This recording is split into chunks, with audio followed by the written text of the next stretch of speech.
Kayo dyan mga kaibigan, magandang hapon, magandang buhay. Welcome back to my channel. So today mga kaibigan, chika-chika lang tayo ngayon.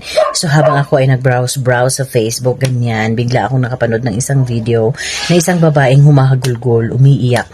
So hindi ko na ipakita dito, no? Kailangan mayroon kang resibo. Hindi na kasi syempre yung face niya, yung ano niya. Wag na nating ipakita. But anyway, the context doon sa kanyang video ay gusto niyang magpakamatay. Parang pagod na siya sa buhay niya, na parang sukdulan na talaga. So, doon habang nag-video siya, sinasabi niya na maraming siyang ininom na gamot, kaya pakiramdam niya nang mamanhid na siya. At pinakita niya rin doon sa video niya na meron siyang lubid na parang magpapakamatay siya. Tapos yung kwento niya, parang yung asawa niya nag-cheat, tapos bilang revenge niya nag-cheat din siya at hindi siya gusto ng biyanan niya, ng family ng kumbaga relatives ng lalaki. Ayun lamang sa kanyang kwento. Okay. Tapos ang dami niya, iyak siya ng iyak habang nagsasalita siya. Sabi niya, gagawin ko na ito total napahiya rin naman. At least minsanan ko na itong gagawin para makita ng lahat naka-live daw siya. Pero yung napanood natin recorded lang. Anyway, doon sa kanyang video, maririnig mo yung iyak ng mga bata. Mama, umiiyak-iyak na parang buksan yung pinto kasi nag-close siya doon sa kwarto. Ganyan. Ang dami niya sinabi. Yung hinanakit niya sa biyanan niya, yung daw siya itrato, na parang ang liit ng tingin sa kanya, mga ganun. Yung parang talagang kung baga yung moment na yun, it's the darkest hour, kung baga sa kanyang buhay. Nakapang pinapanood ko, ako nasasaktan talaga ako. Parang nanumbalik yung mga panahon na kung saan ganun yung nararamdaman ko. May mga moments na nararamdaman ko talaga yun. Yung mga panahon na malit pa yung anak ko. Tapos yung halos, ramdam mo yung sinasabi niya na kahit pambili ng deodorant hindi niya mabili. Yung ganun, na parang ang liit ng tingin niya sa sarili niya. Unang-una, no? Lesson learned talaga ang nakuha ko doon is, lesson learned bago tayo pumasok sa isang relasyon, lalo na kung mapamilya na, magbalak na pala mag-family, o kahit hindi pa nagbalak, yung nagka-relasyon pa lang, bago pa lang pumasok sa, yung nag-start kang magkaroon ng relasyon, dahil hindi talaga maiwasan kaibigan, no? Lalo kapag, nandun kayo sa moment na in love kayo, syempre may mangyari sa inyo, hindi mo na maisip ngayon na mag-safe. Safety muna. Isipin anong magiging kainat na nitong sobrang happiness mo nararamdaman ngayon. Minsan hindi tayo nakakapag-isip ng tama.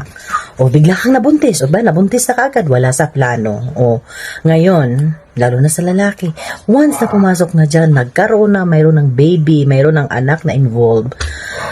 Ibig sabihin, magpapamilya ka na. Umalis ka sa bahay, sa poder ng magulang mo. Bumukod kayo, panindigan mo. Yan ang lagi kong sinasabi, pinapaalala sa anak ko. Na kapag may ginawa ka, panindigan mo. Whatever you do, panindigan mo. So, kunyari, ngayon may ginawa ka, bigla kang nabuntis, panindigan mo yan. O, paano mo paninindigan? Paano kung yung lalaki hindi ka panindigan? Panindigan mo bilang ikaw babae. Paano kung wala kang trabaho? Maghanap ka ng trabaho. Maraming trabaho. Maraming trabaho na pwede mong hanapin, no?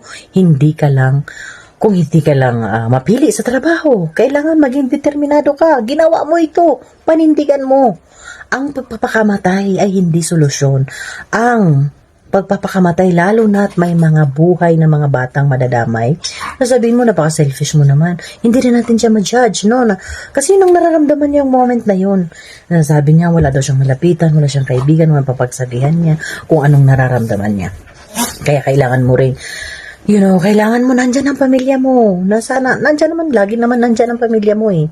I mean, kung itinakwil ka ng family mo, andyan ang Panginoon makikinig sa'yo. Huwag nating isipin na magpakamatay, yun ang solusyon. Kasi hindi yan ang solusyon, kaibigan. So number 1, paano ba natin ito maiwasan tayong mga kababaihan, Lalo na dyan sa mga kabataan na hindi muna nag-isip kung ano magiging consequence. Pero number 1 talaga, yan laging sinasabi ng mga magulang nyo, mag-aral kayong mabuti, tapusin nyo. Kailangan bago pumasok sa isang relasyon, mayroon kang trabaho. Oo. Ngayon na nag-aaral pa lang kayo, akala mo lang yan. Yun na yun. Akala mo lang that's the right thing to do. Kasi nung nararamdaman mo, in love ka, alam mo yun, parang ibigay mo na lahat kahit anong mangyari, kayang-kaya mo. Nako, realidad. Pag dumating ang panahon, wala na kayong kakainin.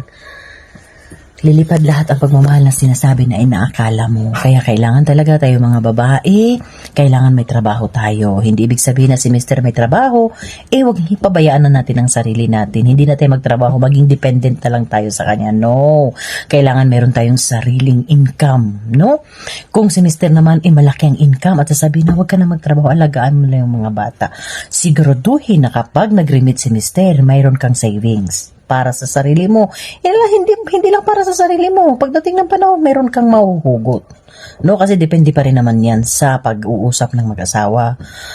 At kung alam mo naman na sakto lang din ang kinikita na Mr., tulungan mo siya, magtrabaho ka.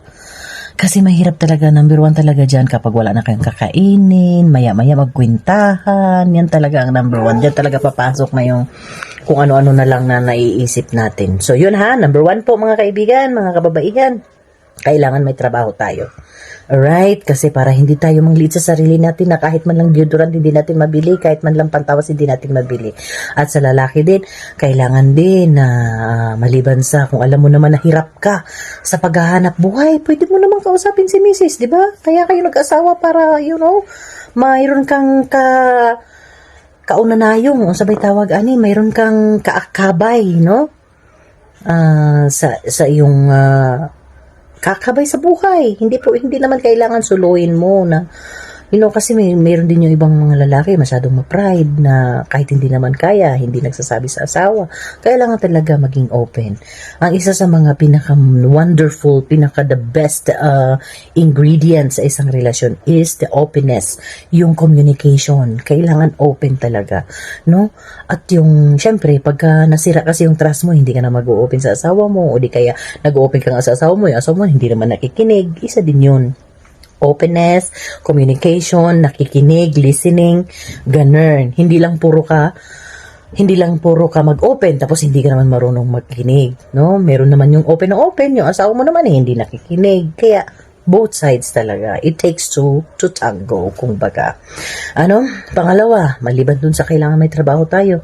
Kung dumating ka sa punto, kahit may trabaho ka, whatever, dumating ka sa punto, kahit ngayong oras na ito, kung napanood mo itong video ko na ito, pumasok ito sa'yo, this is perfect for you.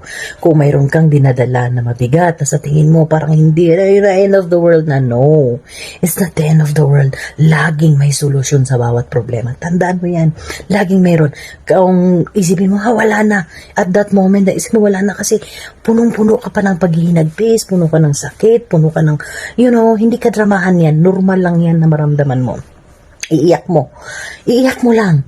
At pahingain mo yung sarili mo, Pahingain mo yung sarili mo. Huwag ka masyadong magpadala sa emosyon mo na ito na yung end of the world. Wala na akong nakitang ibang solusyon. Kahit anong gawin ko, wala na, no.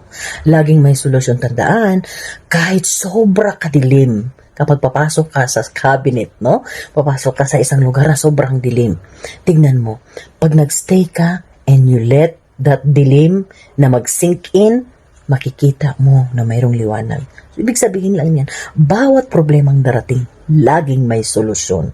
Laging may solusyon at tumawag talaga tayo sa may kapal na i-guide tayo. Guidance, yan talaga.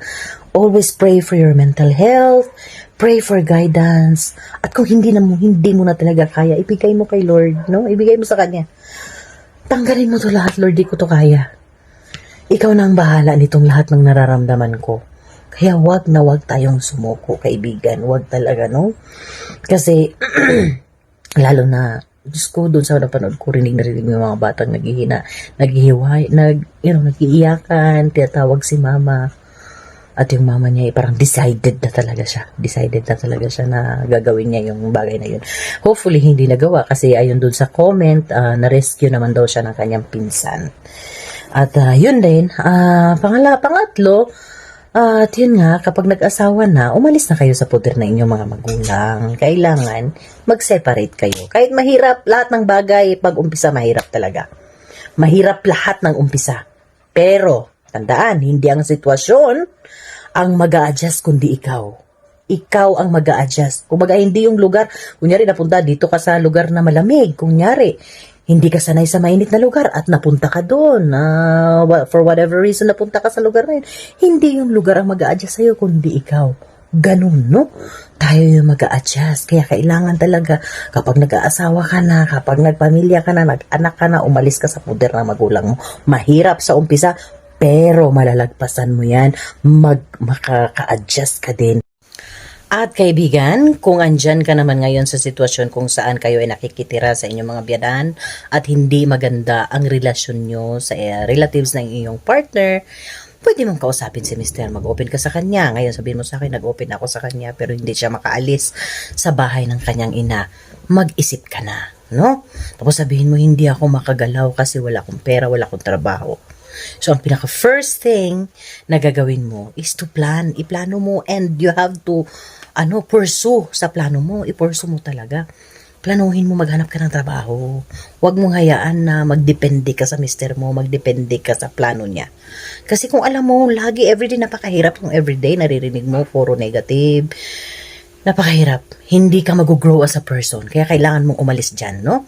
Hindi mo kawalan kapag nawalan ka ng mga biyanan, no? Kailangan mong umalis. Lalo kapag alam mo may mga anak kang umaasa sa'yo, umalis ka sa sitwasyon na yan. Kung hindi pa man ngayon, ikaw makaalis dahil nga wala pang pera. So, yun ang pinakaunang mong planuhin. Maghanap ka ng trabaho. Sabihin mo, hindi ako graduate, nahihirapan akong maghanap ng trabaho. Worst case scenario, sabihin na lang natin, nahihirapan akong maghanap ng trabaho, hindi ako graduate. Maraming pwedeng trabaho. Kahit hindi ka graduate, pwede kang maglabandera. Pwede kang magkatulong stay out. Hindi yan masamang trabaho, kaibigan, Yan ay marangal na trabaho. Mag-ipon ka para dyan. You have to isulat mo yung goal mo and work on it. Ganun talaga. Kailangan determinado ka. Determinado ka sa gagawin mo. Yun lamang po mga kaibigan, laging tandaan na sa bawat problema ay mayroong palaging solusyon. Kung hindi man yan mayroong mang dumating na parang hindi ito yung solusyon na gusto ko.